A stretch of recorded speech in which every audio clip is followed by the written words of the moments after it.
Welcome, everybody. I hope that we're going to have a fun time this morning discussing the subject of runtime polymorphism. And I think that this is going to be a different presentation of the typical of mine that I always run out of time because I made it slightly lighter than usual. Okay. Many of you know me. So I'm just going to say something that might be relevant mostly for the YouTube video, in the sense that I am an author of open source libraries, including the topics of SWAR and type erasure. I also carry experience from team or tech leading at companies like Snap and automated trading or high frequency trading hedge funds. And the thing that has in common about all of the stuff that I talk in public is maximizing the leverage of effort for the results that we get for those efforts. So it is not like some people might think that my emphasis is exclusively performance. It is how to get performance for the least amount of work. That's why I use C++. A general outline so that you get your bearings on these 4 points is that we're going to be revisiting abstraction, subtyping, polymorphism, subclassing, the scope substitution principle, and many other theoretical concepts, because I hope to be able to prove that understanding those theoretical concepts better than we have understood them before is going to lead to material benefits in what we are able to do.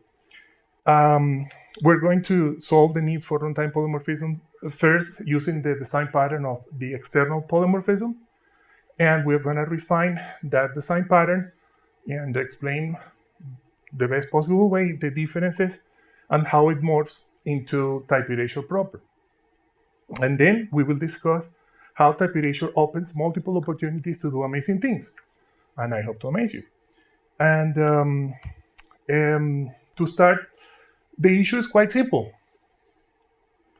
We are going to be identifying the essentials of what we want to accomplish in our software with the intention of not having to deal with irrelevant details. If we capture in our software what the essentials of the things that are needed for the success, then we get rid of having to deal with minutiae that might not be important in any way. At the end of the presentation, we're going to revisit this initial claim in which by focusing on the essentials, we can actually recover or make emerge some performance that couldn't be obtained in the normal way of just going through the normal motions. Now, the process of identifying the essentials is abstraction. And the abstraction mechanism, I'm going to describe for you in terms of an example. Let's say that you want to make a call, you want to place a phone call, and at a point in time, if you just want the service of communicating via audio with somebody else that has a telephone number, you don't care whether the instrument of choice is a smartphone or a landline or maybe even an application that you install in your computer and simulates a telephone, right? So we have converted the issue of something very concrete of using some device for audio communication into something that requires only a bare minimum of capabilities and powers. With regards to the concept of the telephone, the concrete things that allow placing a call are substitutable for the concept that is more abstract of a telephone. So that is the essence of the software engineering concept of substitutability. Now, if the thing, like a smartphone, for example, also implements all of the required characteristics of a telephone, not just the ability to place a call, like, for example, a virtual app in your computer might not have a telephone number. It might allow you to dial a telephone number and have the audio communication, but not receive the call, right? So you cannot substitute that for something that expects the ability to receive calls. But assuming the contrary, that all of the necessary things would be substitutable, then we will be talking of not just substitutability, but also of a subtype. in this case, would be the concrete telephone. And you also have the supertype, which is the concept of a telephone.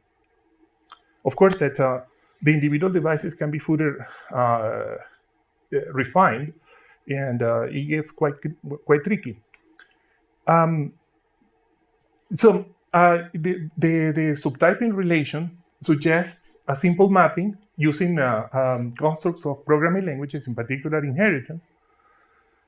You have a representation of the supertypes as base classes and a representation of the derived classes. Sorry, a representation of the subtypes has derived classes. Now, inheritance is a syntactical relation. The compiler can verify it and so on. And we had to remember what is the meaning of the scope substitution principle, which is that that syntactical relation has to be has to represent with perfect fidelity the semantics of substitutability of subtyping. So, in general, the first thing that we need to make a really important observation for the rest of this presentation is that subtyping is not about inheritance. Inheritance is what some programming languages use to model, to represent subtyping relations in those programming languages. And C++ is one of those programming languages that has the ability to use inheritance for that representation. Now, excluding C++ momentarily, almost all other programming languages only have the mechanism of subclassing to represent subtyping. And this includes Java and C#. Furthermore, these two languages are, in my opinion, very, very poor because that's basically the only mechanism of abstraction that they have. That's the reason for assigned constructs, like, for example, that any non-primitive type in Java is of a class that inherits eventually from the most general type, the super type of everything, which is object. And that's what creates the incentives for pathetic results, such as the very, very fat interface of object that makes Java inherently not performing despite of its popularity. And again, it is because that is the only one tool that they have to do abstraction, at least in my opinion. If you disagree, please comment right now. I would like the CppNow treatment in which the audience monopolizes the presentation at times. So feel free to disagree with me anytime you want, okay? And if you brought rotten fruit, kudos to you. I will try to dock it effectively. Okay. So in these programming languages, substitutability, polymorphism, runtime polymorphism, subclassing, and the scope substitution principles are essentially the same thing. But we should not fall into that trap. Also, I want you to make the observation that subclassing is eminently a runtime mechanism. So that created incentive when C++ was primarily an object-oriented language before the generic programming paradigm was articulated by CppNow in the standard template library and so on. We were somewhat of doing that mistake of thinking that subtyping is the only way forward for purposes of abstraction. And I can refer to many comments that Björn Strohtu has said over the years that one of the capital insights that he got from Alexander Stepanov, please come and join us. Alexander Stepanov made him realize is that, for example, for a truly generic library for containers, you didn't need the containers to be intrusive. You didn't need that the containers themselves had to inherit from a base class or had to have some specific schemes inside of them for the purposes of representing the generality of iteration and traversal and the algorithms that could use those elements, okay? But what I'm emphasizing is that all of us we have been, to a very large extent, institutionalized into the equivalence that subtyping is the same as subclassing. The tragedy is that subtyping as subclassing is the very worst way of doing subtyping. And I'm very happy that we have a much better solution, which is generic programming subtyping. And I will just invoke a very simple example that I hope is very familiar to all of us, which is iteration over a range. To iterate over a range, we require a bare minimum of technicality and artifice. We need to be able to articulate a concept of iterator via being able to reference it, to access the values, the increments as entry to end the iteration, the comparisons, specifically equality, and if you want a difference. And all of these have to respect the semantics of iteration, like you're going to traverse over all of the elements, for example. That is not something syntactic. So it needs to be faithful to the Liskov substitution principle. With that, anything that has those things is iterable, traversable. You can push it to algorithms, etc., right? And see that only those minimum of things allow the compiler to do potentially massive amounts of work in terms of giving us performance and simplifying dramatically the amount of work that we had to put into expressing what we want to accomplish. And it's sort of a paradox that this is preeminently a compilation time capability. So let me tell you a little bit more about C++ and abstraction. It is very weird that C++ never committed, for example, to the object-oriented paradigm. It was always like skeptical and standoffish and played hard to get and tried to sample the field very widely, right? And I believe that is the reason for why it stumbled upon a particularly powerful way of seeing software engineering, which Alexander Stepanov articulated as generic programming. So now the primary subtyping mechanism is not subclassing. It is doing subclassing via generic programming. And generic programming, according to Dave Abrams, which I fully agree, is taking things to their most abstract form so that they are most general.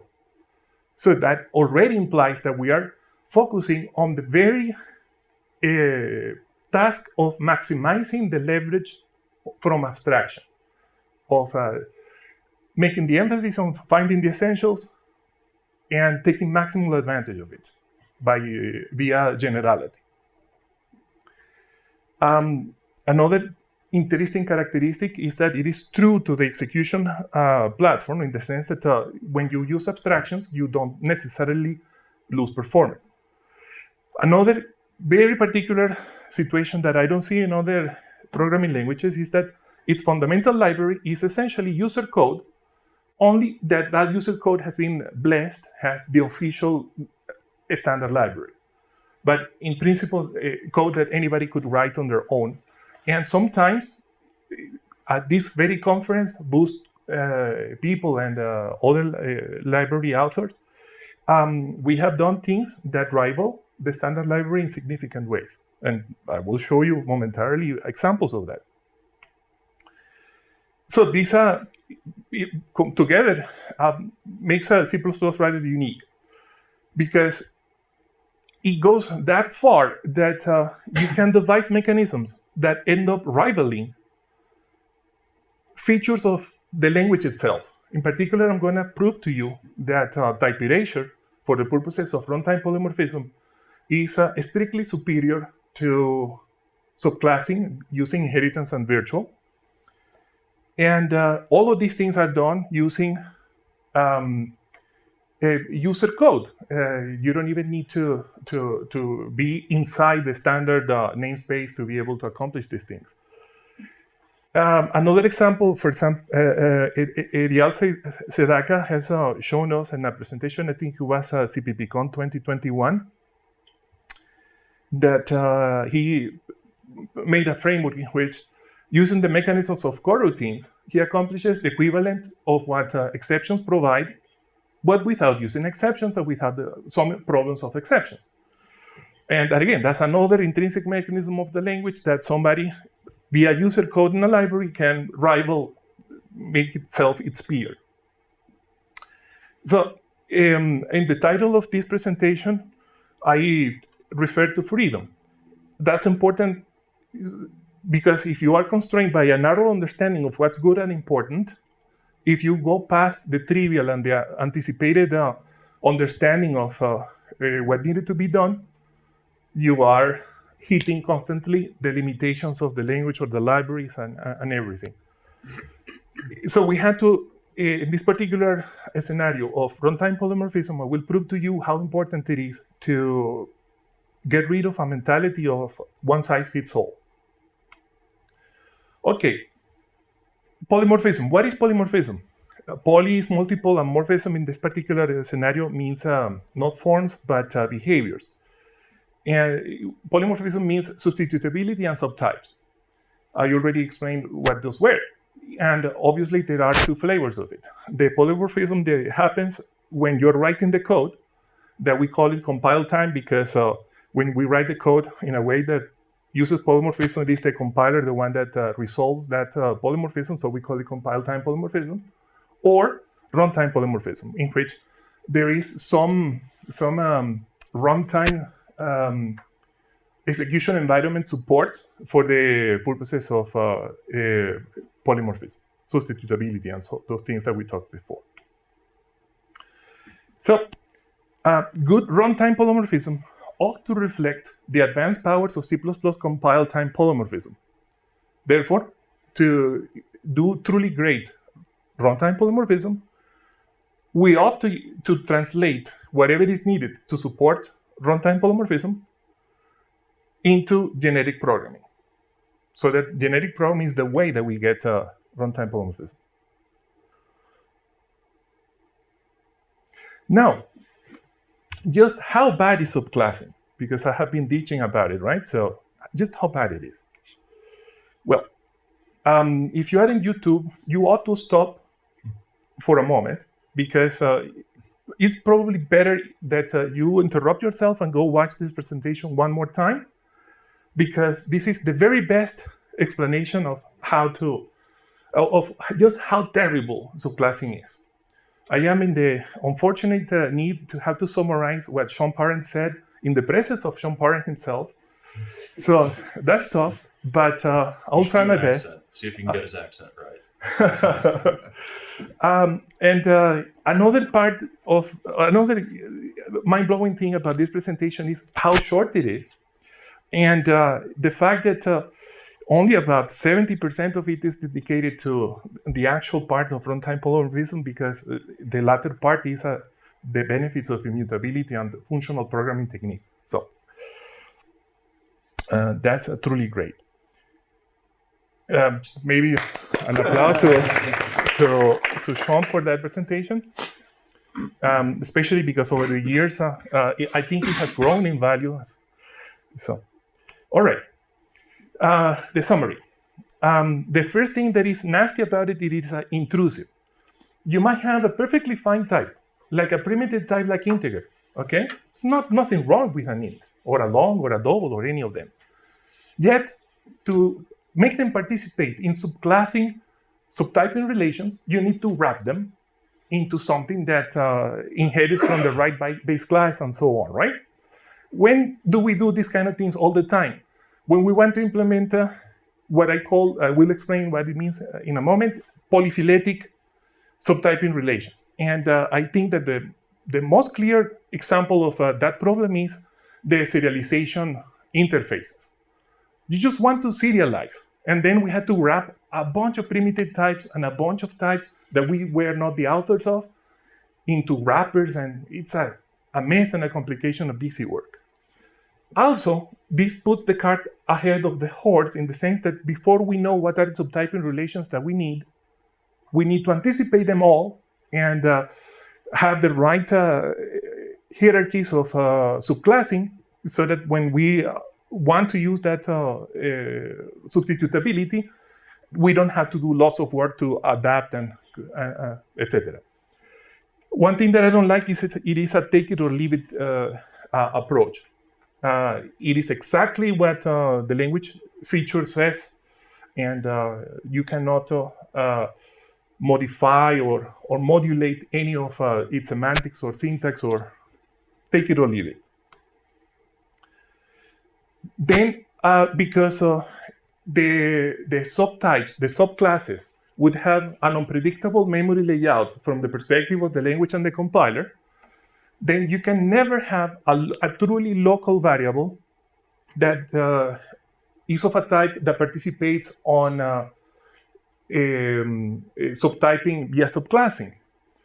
And what this forces, it is absolutely mandatory, that there's no way around it, that you're going to have to introduce an extra indirection, so that you refer to things through pointers or references to the base class. But if you do that, then you have the problems of dynamic memory. And then that is the problem. Allocations are so expensive and complicated that you have the incentive to share state. It complicates local reasoning. You need to decide on whether you're going to do shallow or deep copies. Consider the lifetimes. And the mechanism of all of these things have other ways that in which they are hostile to performance. For example, there is no way to say a bit of data is associated to this subtype or this subclass or this derived class. You need to access what would be a data member, has a function called through an indirection via the virtual table and so on, which is orders of magnitude more expensive. So there is the only contribution that I dare myself to bring to the discussion is that one of the pains of subclassing is that it is very difficult to model realistic subtyping relations that happen in real life. The motivation that Kevin Henny, the inventor of the component that we call standard any nowadays, said for the reason to escape subclassing for the purposes of subtyping is how would you like to pay for that? Because the concept of a payment is something that we all understand. It's very easy to know that when we refer to a payment, that everybody understands what we're talking about.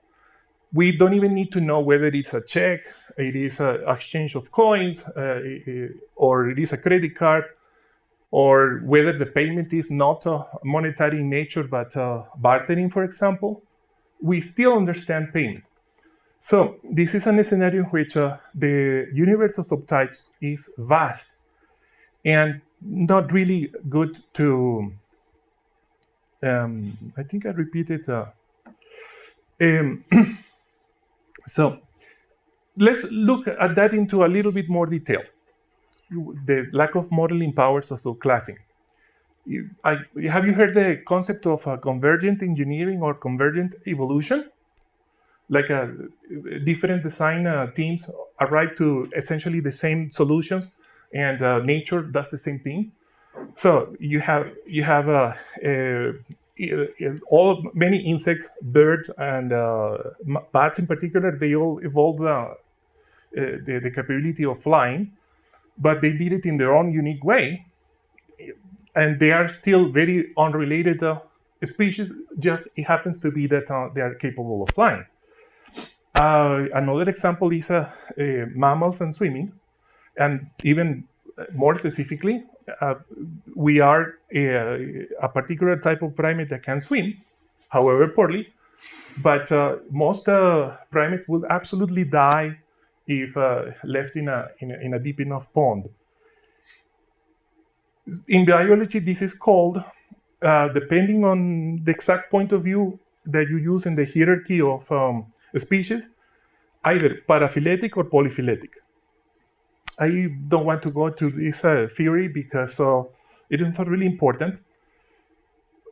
All I'm saying is that if we import the terms of biology to subtyping relations, that metaphor will be good enough to clearly see that monophyletic relations are the only type of subtyping relations that are supported well by subclassing.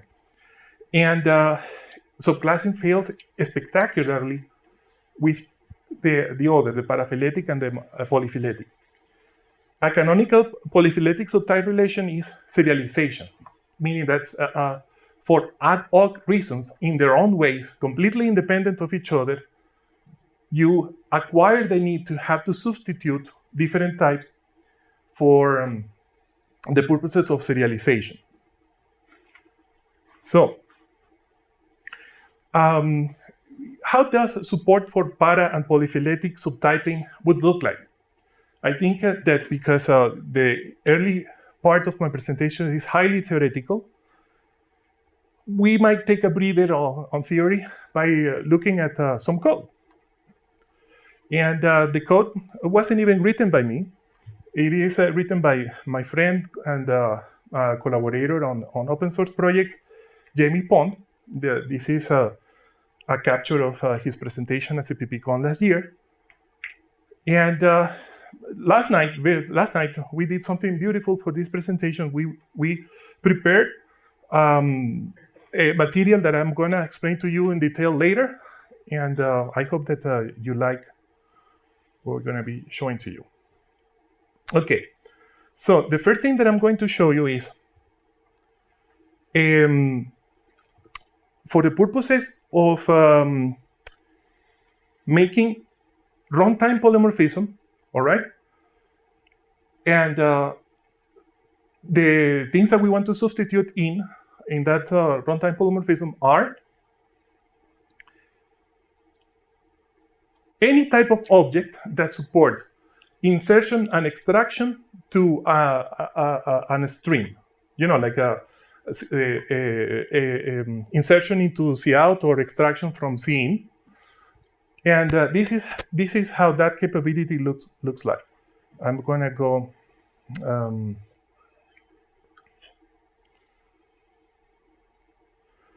So,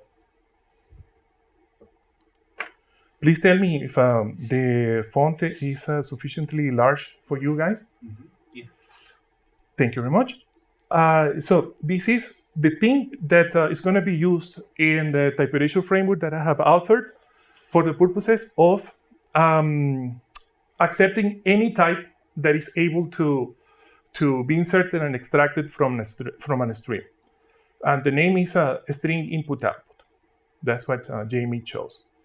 And I'm skipping to the bottom because the things that use the affordance of string input output are going to have a member function string guys that is going to convert the state of that object into a string, and also the symmetrical of from a string represent the string has the state of the object.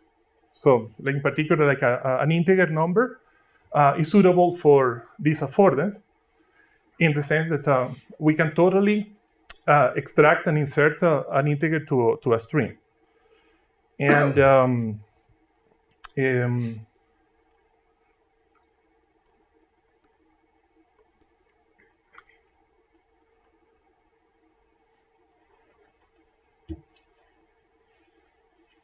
so maybe another one? No, that doesn't seem to help. Okay, so how do you use that so-called affordance? We can define a type alias, IO type, that is the component in the sublibrary of any container that is configured to have an internal storage for doing its work that models the local buffer, and the local buffer is just 4 void pointers. So it has the size to hold 4 pointers, and it has the alignment of an array of 4 pointers, and it's the same alignment as a void pointer itself. And the capabilities that these guys have are the fundamental operations of destruction and moving, and these user affordance, okay? So I can totally initialize that type erase container to an integer, because the integers, like we were saying before, has the extraction and insertion operations. And we can also set the internal state of that integer from the string 42. So this somewhat represents what JavaScript objects do, okay? And the beautiful thing is that you can absolutely play with the local buffer. You can make it larger, you can make it shorter, you can make it of a different alignment. You can introduce the operation of copiability. As a matter of fact, here we have that it is the same component of any container, but the policy maker is not subpolicy, but user shared pointer policy. And it has the same local buffer, but hello, it has the affordance of copiability. And so this is how my framework allows you to have runtime polymorphism. You define an affordance, and then you choose whether to use it or not in your type erase containers.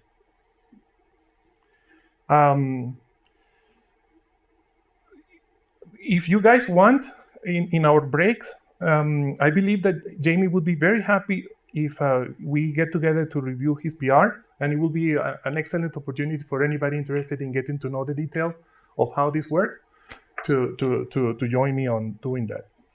Okay, so this is again what we add to the any container, and I don't know if you noticed, but we're using the names that we put here, right? So we can put here any arbitrary number of APIs. And the rest is the necessary things. A question? The necessary things to make it all work. The type switching mechanism that this framework uses is the virtual table, because it's the best. It supports other mechanisms, but uses a virtual table. And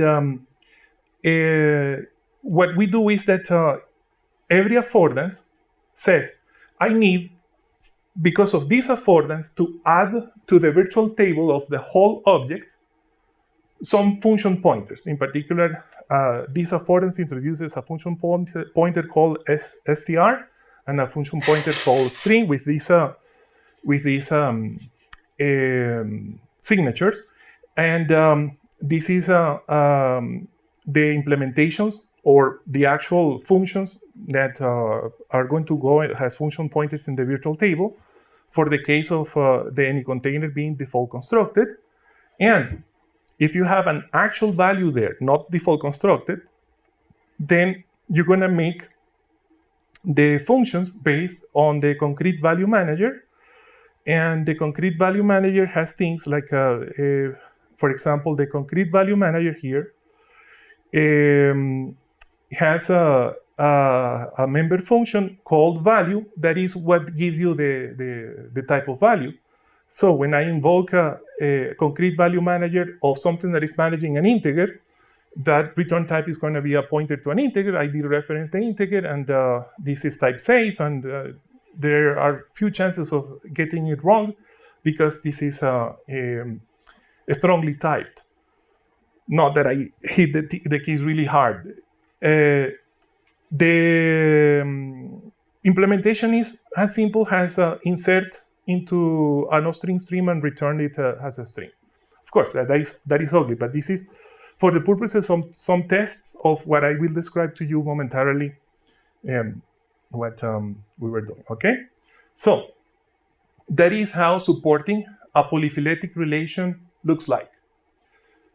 Again, there is absolutely no structural relation between the things that are supported by this affordance. there could be or there couldn't be structural relations. Just the fact that they support extraction and insertion to a string is enough to be used without problems in any container. Okay, we now have all that we needed to complete the title of this presentation. I said in the presentation freedom and performance, but it is that in reality, to arrive to performance in type erasure or runtime polymorphism, let me rewind. To arrive to performance in runtime polymorphism, you absolutely need freedom. And the reason is that runtime polymorphism requires a lot of trampolining. You're going to jump to jump to jump. And each indirect jump, indirect in the assembler meaning, is a compiler optimization barrier. So you better have the freedom to organize exactly what you want to happen at each stage on the trampoline and the interfaces between the trampoline, like the jumps themselves. Because if you don't have the ability to control at the deepest level of detail, then you're going to leave massive performance to be recaptured if you do it right. That was the main topic of my presentation at CppCon 5 years ago, not leaving performance on the jump table. And that gift keeps on giving because, for example, last year, my friend Fedor Picos, in his presentation, Demystifying Type Erasure, he took some of the performance discoveries and ideas that I have implemented in my framework and communicated that to the public. So we need the freedom to organize things exactly right.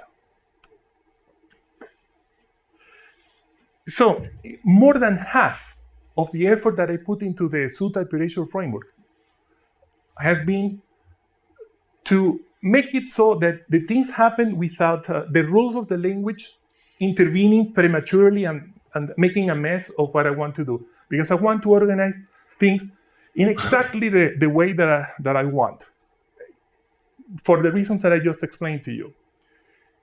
And believe it or not, the normal rules of the language get in my way all the freaking time.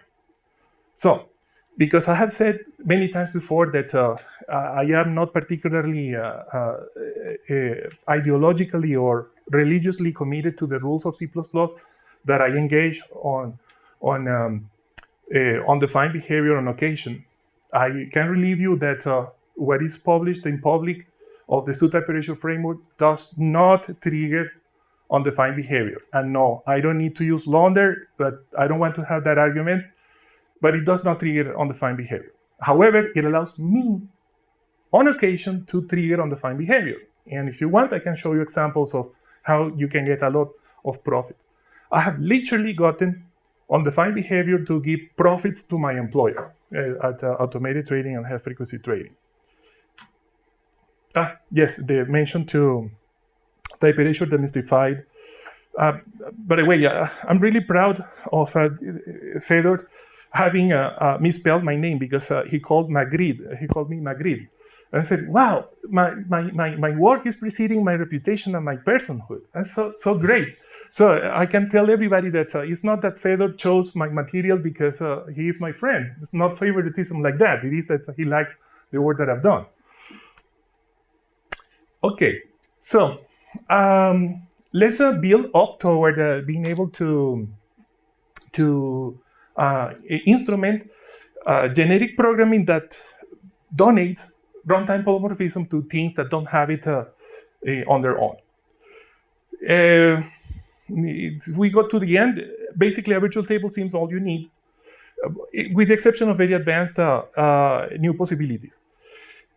If you don't do a lot of stuff like the things that I do in my framework, then with a decorator of an adaptive design pattern, you're going to be home already. And Sean Parent's presentation is an example of an adapter for the purposes of runtime polymorphism.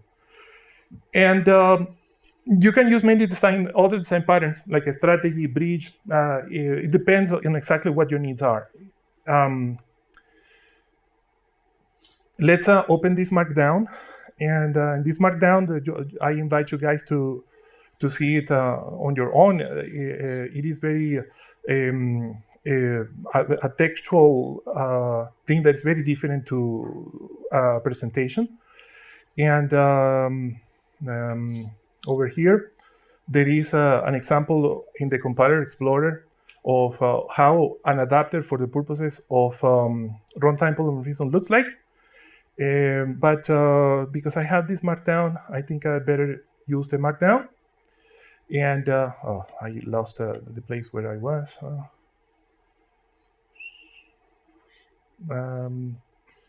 Let's first do the easy part, which is very similar to what Sean Parent did.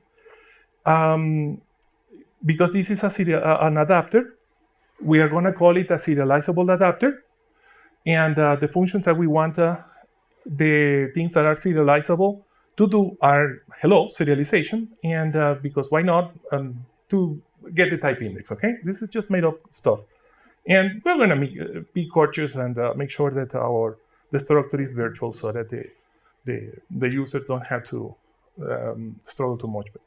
Now, a really important part of the external polymorphism design pattern is that you don't take ownership of the object that you're giving polymorphism to, okay? You refer to them. You don't own them. And if you remember, ownership in C++ means that you're going to participate in the destruction or the lifetime in general, construction perhaps. So you have a concept, which is the serializable adapter, and you have the models, the things that flesh out the concept. And this is a very simple way to do that using subclassing. You make an adapter that uses generic programming in the minimal way of you do the same thing for every type, which is to instantiate this table. And that's it. Now, of course, you can do better than that. And we can define a serializable concept. EP stands for external polymorphism. And the serializable external polymorphism visual table is going to contain function pointers. That's what used to go into visual tables. We can put data members there, but let's not complicate things more than necessary. And the concept is something that has knowledge of the virtual table and the functions that it needs to execute for the fleshing out of the functionality. And this is the concept. And then you need a way to for a particular type to make the virtual table for that particular type. And what I am doing here is to use lambdas that have awareness of type T and do the right thing in their implementations. And this would be an example of the constructor of the concept. And like I said, that was in the Compiler Explorer. Again, that relationship between the object that you want to give polymorphism to and the mechanisms that give the runtime polymorphism, which is what we call external polymorphism, there are a multiplicity of design patterns that will let you do that.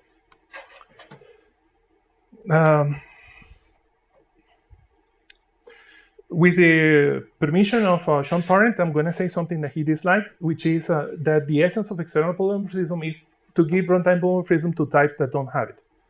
Because he says very clearly that it is not that types have or not runtime polymorphism. And I agree with that point of view, but this is easier to explain in a presentation.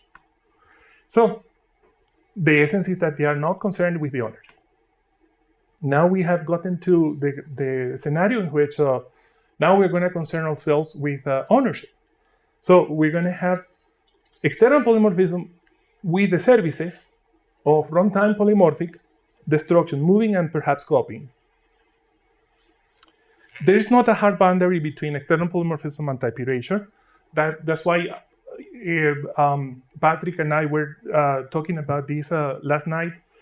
I believe that function ref is more of an external polymorphism component than a type erasure component, but it's very in between. And Patrick fortunately had the opposite point of view, which means that there are a diversity of opinions on this, which proves the point that the border is not very clearly defined. So thank you, Patrick. Now, examples of type erasure that we ought to know are, for example, standard any. Standard any is an extreme form of type erasure because it has no other runtime polymorphism except ownership. And to do anything useful with an any, you need to do any cast. And that is a fatal flaw already because unfortunately the specification of any cast is no good because it is a performance trap. It needs to invoke a comparison because the designers wanted to make it safe. It needs to invoke a type ID, a type info comparison and the type info reference comparison, and that's a performance creator. In any case, the thing that everybody knows that does type erasure is a standard function. And like any and function, they are not intrusive. You can have local variables. You can pass them as parameters to functions, not references or pointers to the function, but has the actual parameter type. And you can use them as members, all right? So that's really, really important because this is when value semantics arises. If it allocates, then it is a fallback mechanism. And I just showed you with the local buffer on my framework and so on, that at that level, you can already finagle the needs of your application, maybe use a jumbo-sized local buffer so that you don't ever allocate, or you might make an affordance that will make it a compilation error to not be able to go into the small buffer or the local buffer. So this is much better than through and through needing to allocate. But it is a very, very bad design. And I'm going to prove to you that it is. But before that, it's not the fault of Douglas McGregor and the collaborators that brought a standard function to Boost libraries that many decades later we incorporated into into the standard library. It is our community, the one that failed at noticing the problems, articulating them right, and fixing them. Because they did some really important invention. We should have understood that invention to improve it. Okay. The first thing to complain about, and by the way, my framework reflects this point of view straight, is that function performs type erasure, like any, and does some other things. And that is verboten, prohibited. That breaks the single responsibility principle. That is something that we ought to abide by very faithfully. So, in my framework, the equivalent, the replacement for a standard function is a template adapter on something that provides type erasure. We're going to see it momentarily. Another problem is it doesn't have configurability. On the truly important for performance and also correctness of the sizes and the alignment of the local buffer. Why is the size and the alignment of the local buffer truly important for the purposes of correctness? Because if you have to allocate, then that operation might fail. And if it might fail, then you have to deal with the possibility of failure systematically. And that is a truly fundamental aspect of performance. So this is truly a nasty deficiency. Another thing is that because Douglas McGregor invented a function when there was no move semantics, then it had to be copyable. But now we had the choice of making them move only, and we have not taken on the option. Furthermore, there are organizations like Facebook. In their folly function, the thing that they did is to make the salient characteristic of having done the effort of implementing type erasure is just so that their function is allowed to be move only. Like it doesn't require that the targets are copyable. But that's another fundamental misunderstanding. You need to have both. And not only you need to have both, but you need to be able to bind references to the move only to objects that are copyable. So there has got to be an inheritance relation between the equivalent of a standard function that it is move only to those that are also copyable. I can talk for a long time about the deficiencies of trampoline. All I wanted was to convince you. And another problem right there is in the name, in the very name, because it is not a function, it's a trampoline. And the difference is that when you invoke a trampoline, you know that you're jumping to jump, so that there are going to be two invocations of something. And that is already enough to prevent you from using expensive to copy or expensive to move types in the parameter list. And then the design of a standard function composes that problem with being paternalistic about converting internally under the hood all of the parameters given into references. So if you pass something beautiful like a double precision floating point or an integer, the calling convention is going to have to convert that integer that is who knows where. It's not going to put it in a register. It has to put it on the stack to have a reference, to have an address to pass to the internal trampolines, okay? It's asinine. Arthur O'Dwyer, our famous C++ educator, wrote this blog post called The Space of Design Choices for a Standard Function. And it is a great post in how comprehensive and useful it is. So I'm just going to tell you just a few of the criteria of flavors of design that a standard function can have. Ownership, the local buffer configuration, whether to disable heap allocation, the fundamental affordance set, move only, not even movable, perhaps. Are the user-specified affordances const or no except? So these are just a few dimensions. The point that I want to impart is that they are all legitimate, and not just in isolation, but in combination. So it is not a problem that you can make, for example, a standard function that is guaranteed to not allocate on the heap. Because you might also want the one that is like that and move only on, and just move only. So you need combinations of all those criteria, right?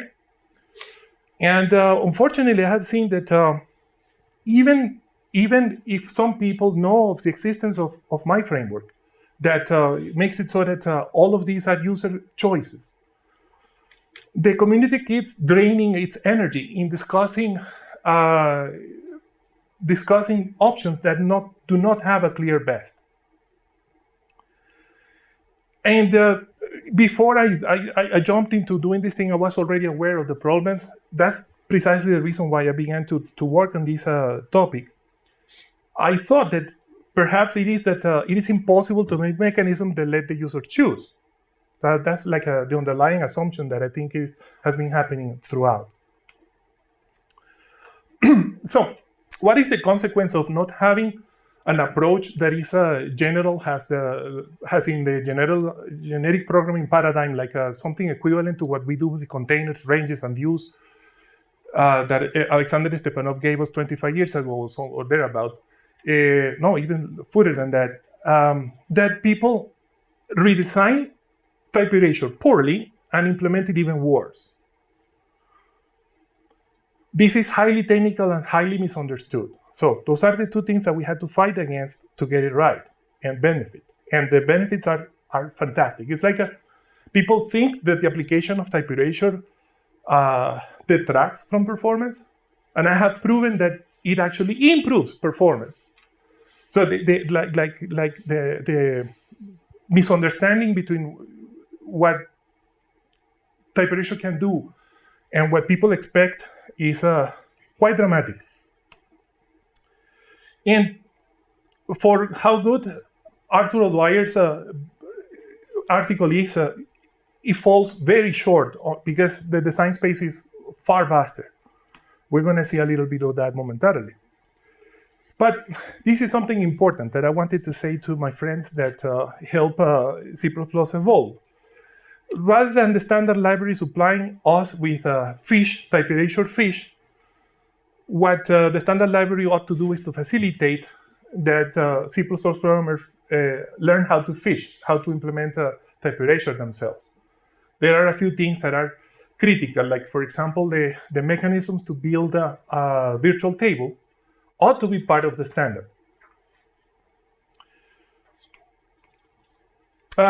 When I began, I thought it could not be done much better, and I was genuinely curious about what are the real roadblocks as opposed to the apparent ones.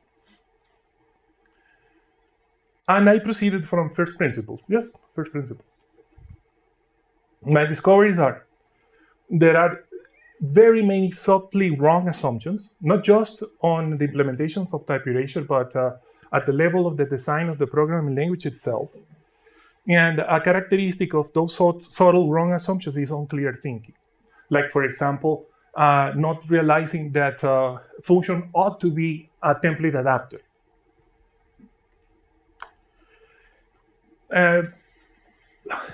There is a conflict of interest because I don't want this presentation to be about my framework, but I need to say, hey, there is at least one implementation that solves the problems that I have been talking about in a comprehensive way. And the only one I know of is mine. And I am forced to make claims because otherwise it's going to be very easy to dismiss. Like, for example, it is not that my framework has optimal performance, but that it is provably optimal. What that means is that no matter how you can conceive how to do, in particular, external polymorphism, the framework is such that it's going to allow you to express it. Because the framework attempts to respect the single responsibility principle as a cardinal rule. And so what you do in one aspect does not interfere with the other aspects. And I'll show you momentarily an example that I hope you'll see that is quite radical in that user code can leverage my framework to do things that I have not seen other people have done in this area. But I would love that any of you try or continue to try doing type erasure, especially if you reject my framework, because that will mean that, yes? Sorry, finish your sentence. Huh? Finish your sentence, sorry. That will mean that there might be something to learn, a different approach, some new insight. I am very, very, very aware that my own knowledge is just a tip of the iceberg kind of situation, okay? Could you just summarize what zoo type erasure is? I saw the std any and the std function, but what exactly is that? Yeah, we will see it momentarily. Okay. Thank you for the feedback. I'll take it as permission to extend a little bit more than I had anticipated.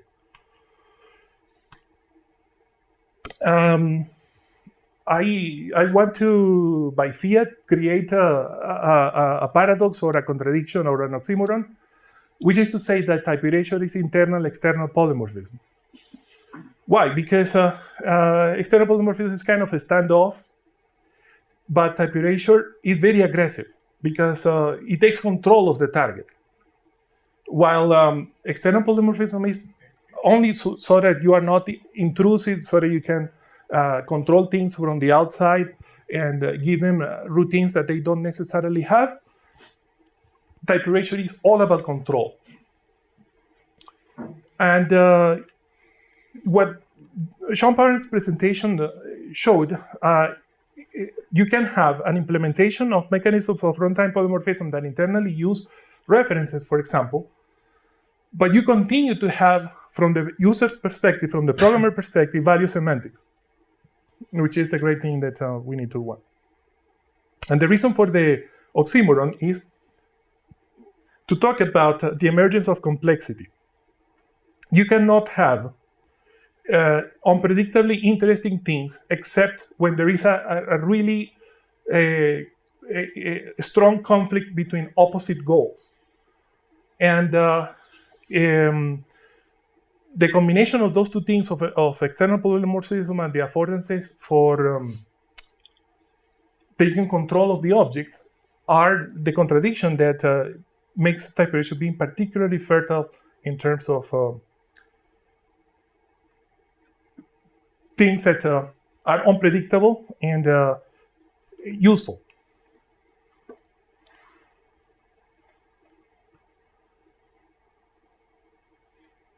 Okay, so I'm just going to show you right away an example of how to manage values for the purposes of giving to them runtime polymorphism that are neither handling the value in the local buffer, the so-called small buffer optimization, that I don't think is an optimization, it's just the local buffer, or handling the value through a simple pointer to an object allocated on the heap. Those are the two ways in which all implementations of type erasure that I have ever seen do it, okay?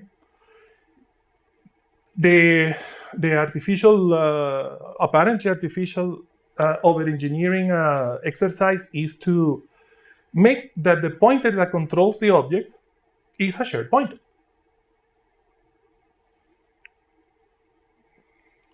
And sorry, I can show you that has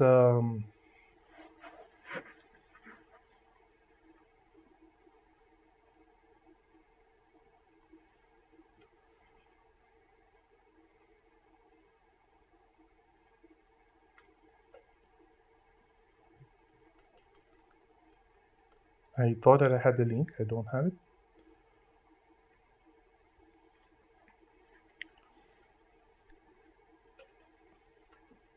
So I did this yesterday because I didn't want to use any of the things that Jamie and I have been working on because they are more complicated because we're aiming towards something that is approaching production quality. We just did a demo. That's why it is in the test demo subdirectory.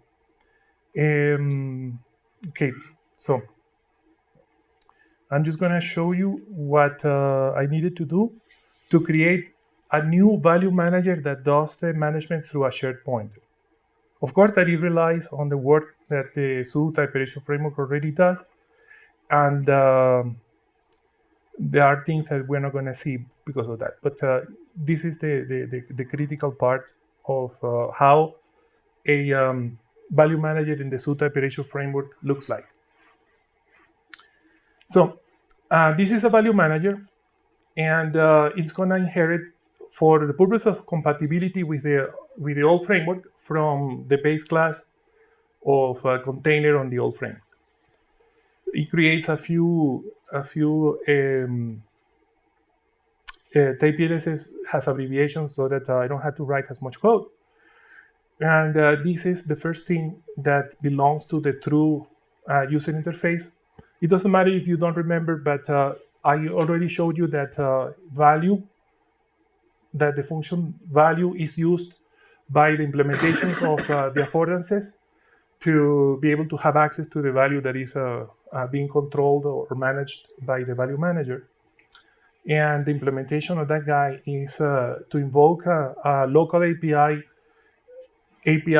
called shared pointer, which converts the raw space into a VP, and VP is a value pointer. It's a shared pointer here. This is the implementation of a destructor. So a value manager is a manager because it participates in the ownership of the value. So it needs to destroy, it needs to move, and potentially it also needs to copy. And this is the builder of the virtual table. When it is controlling a value, it's going to go over the affordances and tell them, okay, I am your value manager. Tell me what is the function pointer that I have to put.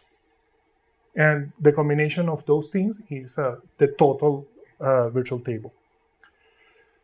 The rest is not much more important. And this is it. This is the implementation of a value manager that does the management through shared pointers. Now, I need to make that value manager accessible through the thing that configures any container for the purposes of doing everything. And I'm going to do it in a very simple way. If the user is opting in via shared pointer opt-in, then sure enough, I'm going to use that value manager for those types. And if not, I am going to default to the generic policy value managers.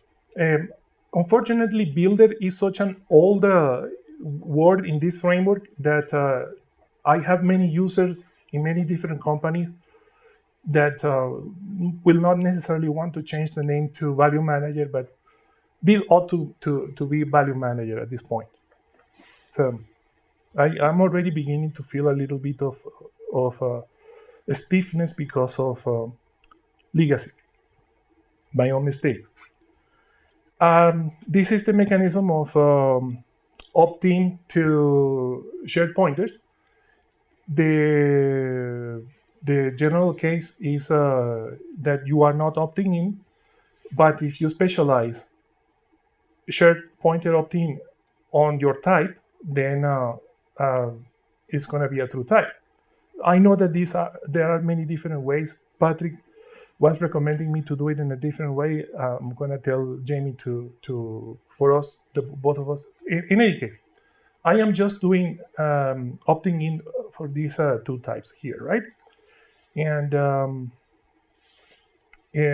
what is your name? Itzhak. Now would be the opportunity to show you the framework in action that I hope is going to be easier with a rather complete example. Yeah, so this is a normal catch-2 test case. And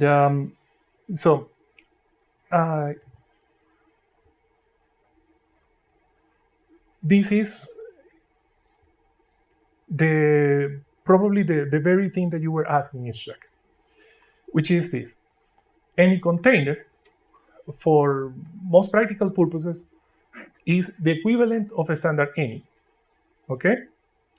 So you are referring to something like a standard any when you use UAny. The big difference is that, number one, the storage of that any is configurable via what you say explicitly here, and that you can pick and choose literally what are the capabilities of what you want that any to do. So in this particular scenario, it's just the operations of destructibility, movability, copyability, and so on, right? And I need only those because all I am attempting to see is whether the semantics of unlinking a shared pointer and so on are preserved. And I think that this case is more than comprehensive. So Ishak, do you have a question about the framework? I just want to understand how it exactly differs from the other ones you presented. You were giving various behavior features of the framework and why it was better or different, and I didn't have a clear conception. Yes, what exactly. It has to be helpful. I mean, so I can see it's kind of how you use it, but in terms of how it's implemented. Okay. This is if what you want is for me to explain to you how it is implemented, that's a much tougher ask. Okay, so let's talk about that afterwards. Yes. Peter, please. So I see zoo, destroy, move, whatever. Are these just like you have a prefabricated set that you can only use these particular zoo operations, or you can drop anything in here. You can drop anything. That's why they are user choices. And then the other question I have is, I don't bring this up because you brought it up at the very beginning about the virtual table, you have to hop and hop. When I'm looking at the code I've seen here, you're essentially jumping to a virtual table, which is taking a function and jumping. How is that not? No, you jump into the function pointer in the virtual table in the same way that dynamic dispatch happens in inheritance and virtual. Right, that's what I'm saying. But you were saying at the beginning that's like a really terrible performance hit from using regular inheritance, right? That you have this jumping. Okay. Thank you for no. Yes. So the situation is that all of these jumps are compiler optimization barriers. Okay, that's why a one-size-fits-all won't fit anybody.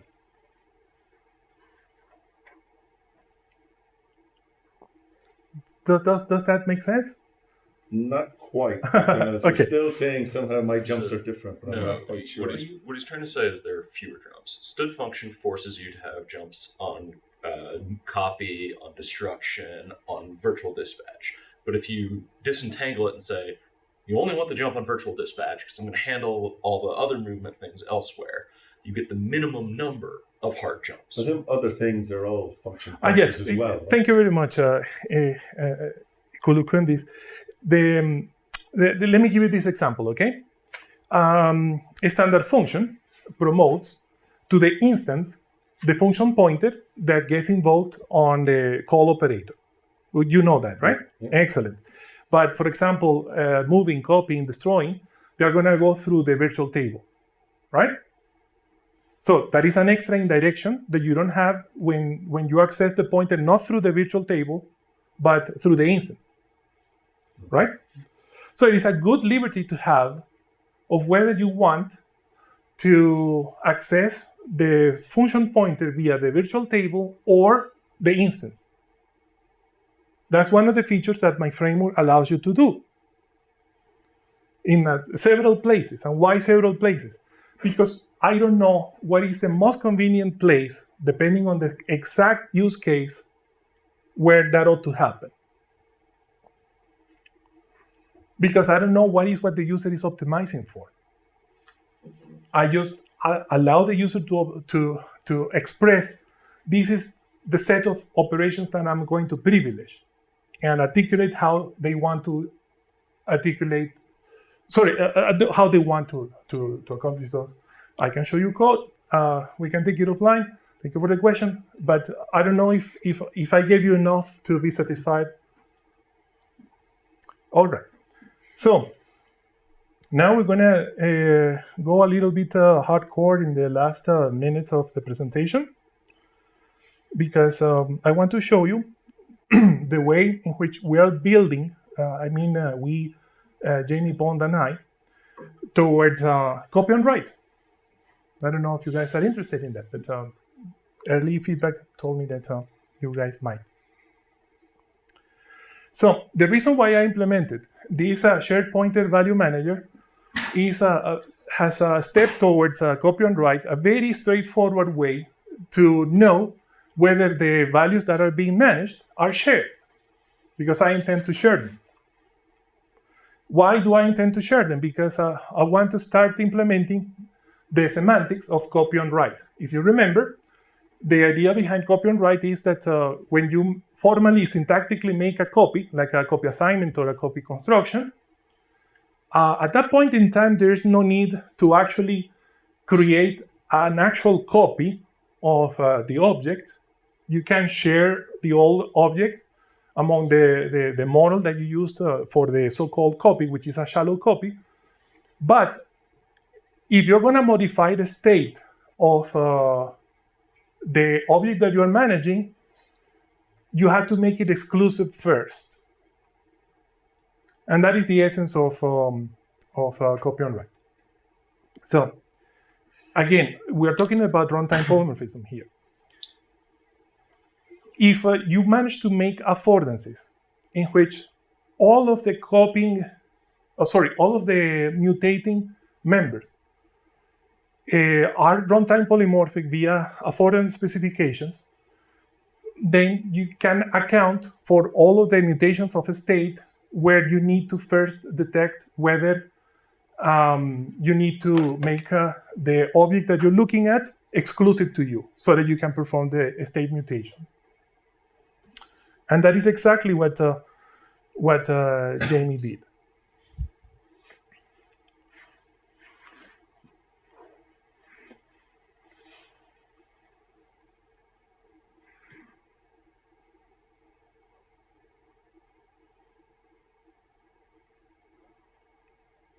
Okay, so first we start by declaring a trait that is going to tell us whether the value manager is something that understands about exclusivity or not.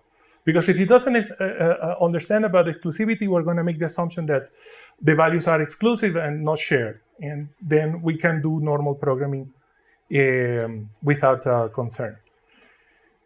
And who are the value managers that have awareness of exclusivity? Those that have a member type called exclusive aware. I know that this can be implemented in different ways, but this is the way that Jamie chose, and I fully back him up because this is straightforward and therefore good.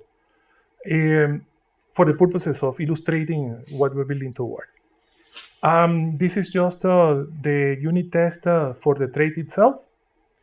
This is the string input-output that we talked about a little before.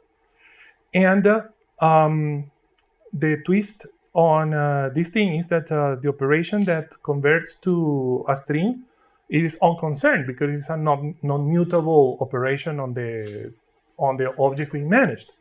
But the one that converts the string to the state of the managed object, that is very much mutating, right? So all that is needed on top of the normal logic is if the concrete value manager is aware of exclusivity, if it is not exclusive, then please value manager make it exclusive. That is it.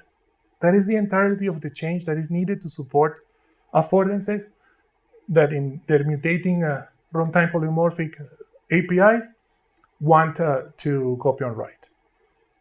And from the side of the infrastructure, we needed to make a few changes.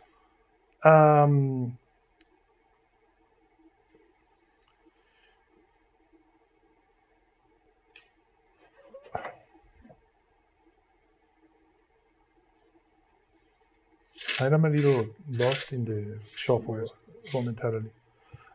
That's because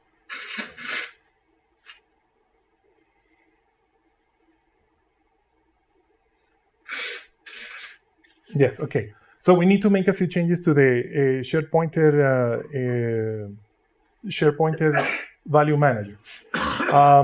In particular, the most important one is going to be that in the copy operation, when we just copy the value manager to the destination, which internally would copy the managed object, we're not going to be doing that anymore. We're just going to default construct the destination value manager and have the destination share in our shared pointer, or share the object that we point to through our shared pointer. So that is the one change needed on infrastructure. And how would you know that it all worked just beautifully? I can show you in the other file that Jamie wrote what I just showed you a moment ago of in the test case. He made the unitary tests for the affordance itself and see that this uses just a normal sub policy. And he has a section, copy and write, in which he uses the shared pointer policy that will allow opt-ins for management through a shared pointer. Continues to use the plain vanilla stock affordances.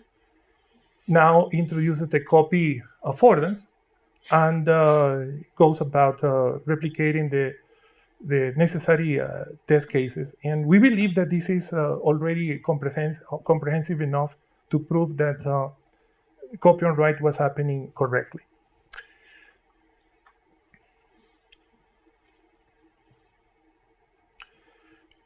Now, there is something even more radical than this, which is the value managers don't even need to manage a value. That we can get rid of the type entirely, of the given type of the object entirely, and not keep an object internally of the type that was given. We can do, for example, data orientation scattering internally and split the fields into collections of homogeneous data and refer to the fields of a particular given object through the indices in the collections of elements, and then get massive amounts of performance for collection works and all those other things. So in a way, we are having the cake and eating it too. And what is happening here is that the process of abstraction inherent in the scope substitution principle reduces unnecessary details that give us freedoms to do more radical things that are beneficial in whatever way we identify. And in that regard, this is truly a negative performance cost abstraction. All right, I think that is the end of the material that I have prepared for you. Ladies and gentlemen, thank you very much for your attention. And I will be very happy to start answering your questions if you have them, or if you please comment.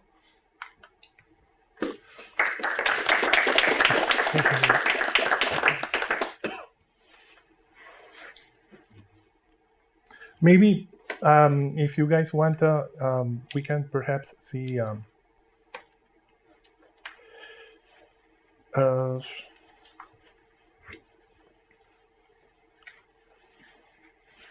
this is like a little bonus. So just to show you a comparison, right? This is what a standard function does in the modern compilers.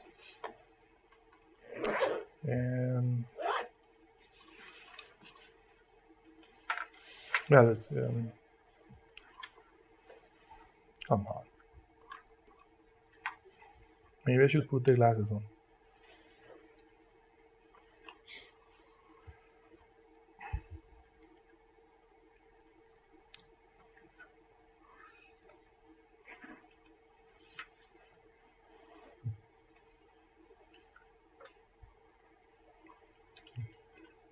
All right, this is the latest.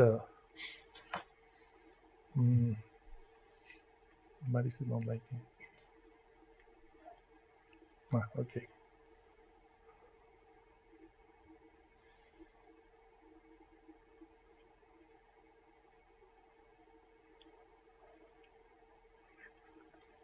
Sorry about this, is that sound?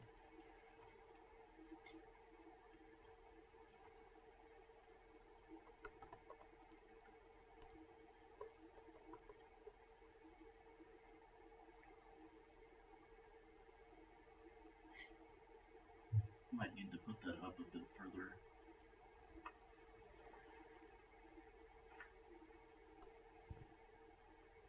Alright, there's one error left I see on the scroll bar. There's one more compiler error. Yeah.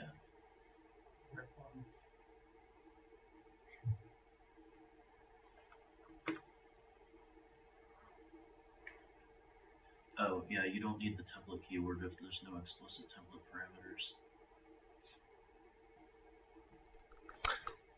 In my defense, this is the code written 5 years ago, because I'm using the same link that I published at my presentation at CppCon 5 years ago. Sorry.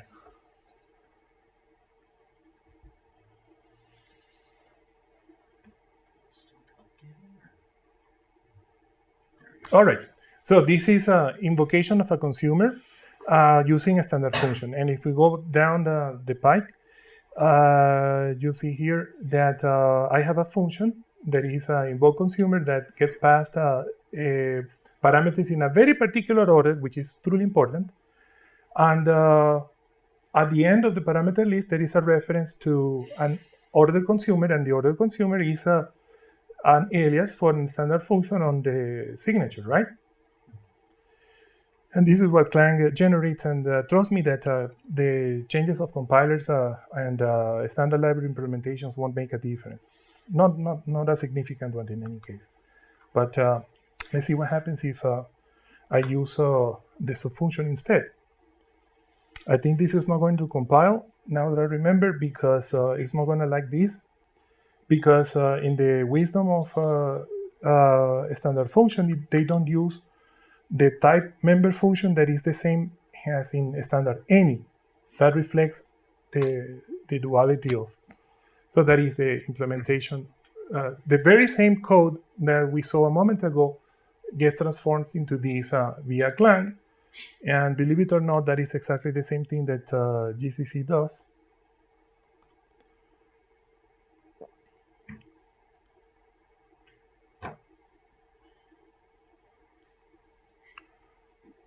Those two things are functionally equivalent. The assembler is, of course, a different encoding, and potentially they might have a slightly different performance to them. But yeah. So you're saying the compiler is performing devirtualization through your library? It's still referencing that function. Yes, it is actually dereferencing twice. First the virtual table, and then the jumping into the entry in the virtual table. That's what is happening here. It looks like it recognized that it can do a tail call where it Yes, before. thank you very much. That is exactly what is happening here, that I have organized everything very carefully so that the tail call is possible, and the compilers will naturally do it. Yeah. I don't know if this is interesting, but you can see more about the performance of Subtype Erasure by the presentation by Fedor Picus on the last year, the Type Erasure Demystified. Yeah.